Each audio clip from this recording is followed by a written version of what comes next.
Okay guys, welcome back to my YouTube channel. Now today we'll continue from the last class, and in the last class we stopped at properties of sound wave. So guys, I still remain Dr Sammy, your humble boy.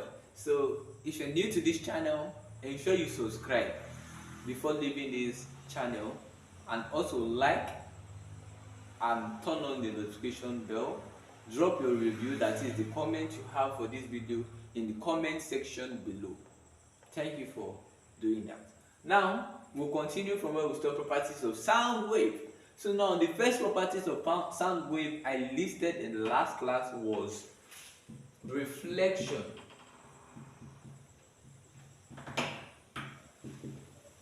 Now let me give you an illustration. Now if a sound moves and the sound wave moving hits an obstacle, it will bounce back.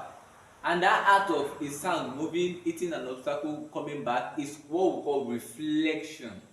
Are we together? So it's just like onion lights touch lights to an obstacle. You see, the light will be what? Reflected. Such thing happen to what? Sound wave. Once a sound is produced and then it hits an obstacle, it will bounce back. So that's what reflection of sound wave. So reflection is when a sound wave hits an obstacle and bounce back. So that is just simply reflection. But there's something that happens when sound wave is being reflected. So when sound wave is being reflected, it brought about a phenomenon which we call echo. So for instance, if I talk and then or I make a sound and then there is an obstacle at my front, the sound will hit the word obstacle and then I will still hear that sound back because it has been reflected. Are we together? So the reflected sound brought about what we call what? Echo. So therefore you should know that reflection is what caused to what? Echo. So therefore echo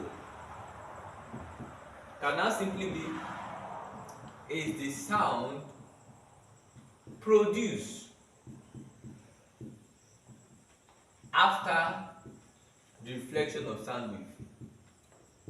So of sound wave. So echo is the sound produced after the reflection of what? Sound wave. Now there's something that reflection also produces, or let's just say there's something that echo produces. Now for instance, if I shout and then after I've stopped shouting, if you continue hearing the voice of my sound for like some seconds, some minutes, that is not echo. Echo is just when a single sound is reflected back.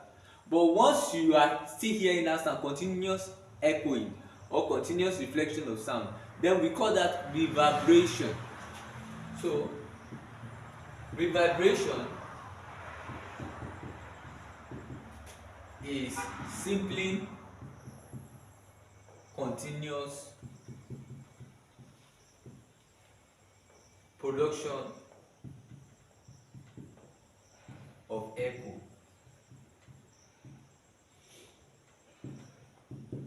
So now if there is continuous production of echoes, therefore we call this what? Reverberation. Now also echo is used by scientists to do some things, and one of the things echo is used to do by scientists is echo is used to find the velocity of sound wave. So let us discuss some uses of echo.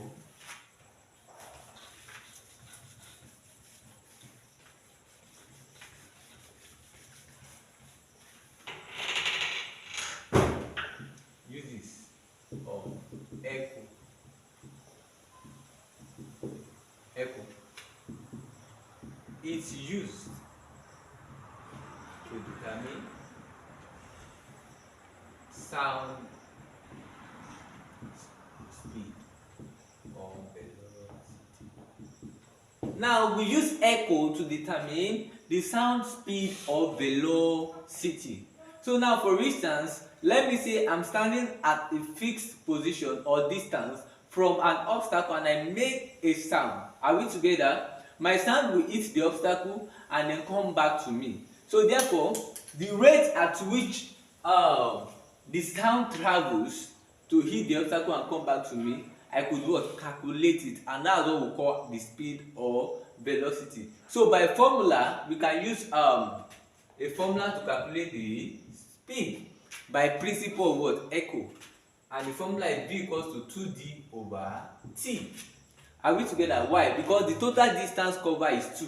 For instance, let's say a man is standing here and then there is an obstacle here, and the man produced a sound wave going here, and the sound wave hits back. Are we together? Look at distance. This is the first distance of the man produced. Then the reflection will also go back, second distance. So the total distance will now be what? 2d, and the times it takes to what? To travel. So therefore the velocity of what? Of sound speed due to what? Echo principle is v equals to what? 2d over t. So now please take note of this formula. It is very, very important. Okay, now what is the second usage of echo? 2. It's used to determine the depth of ocean.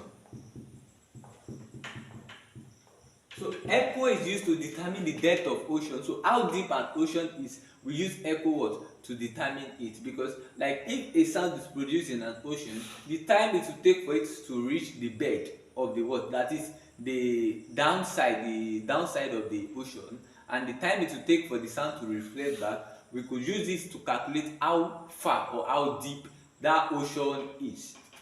So sound wave is also used to determine what? It's used to detect submarine. So detect submarine using an instrument called, using a device called sonar. So now therefore it's also used to detect what? Submarine using a device called sonar. So this sonar is built up on the principle of what? Echo. So therefore these are the what? Uses of what? Of echo. So please take note of this. It is very, very what? Important. Now we're moving down to the second properties of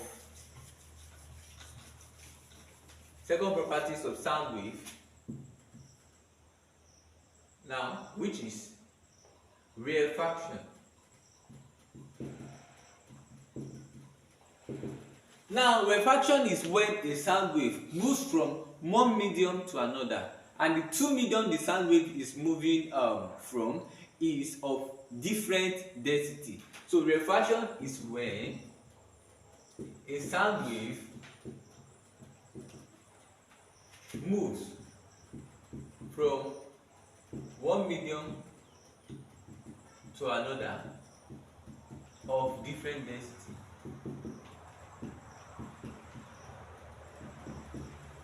So when sound wave moves from one medium to another and the two medium has different density, therefore refraction what? Has occurred. So this is simply what refraction means. And this principle is found in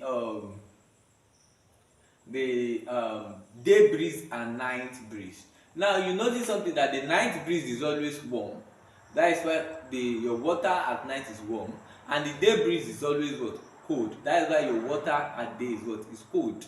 So therefore the day breeze, what happens is that sound wave, you know, the breeze, that is the air, is what? Cool. That is why we call it day breeze. So since the air is cool, sound wave will what? Will travel slow. And in night breeze, the air has higher temperature.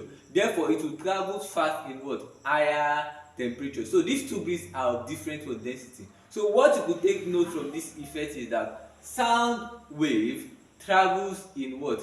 In anything that has what? Higher temperature. So since day breeze has low temperature, it travels slow, and since night breeze has higher temperature, it travels fast in night breeze. So therefore, sound wave is directly proportional towards temperature. So please take note of that. Now we are moving down to the next properties of sound wave, which is diffraction.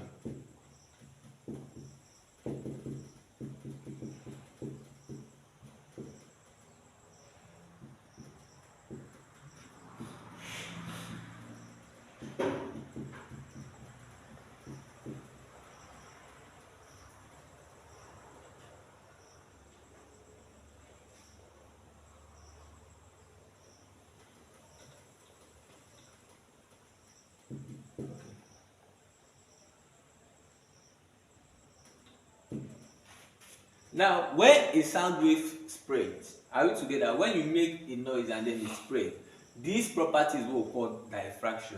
So when a sound wave spreads, you should know that it is what? Diffraction. So as simple as that.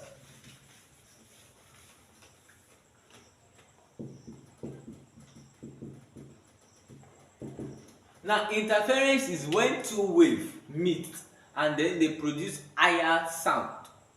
Are we together? When two sound waves meet, they impose each other and they produce what? Higher sound. We call it interference. Or when two waves meet and they produce what? A lower sound. We call it what? Interference. But now, take note of something. When two waves meet and produce a higher sound, we call this constructive interference.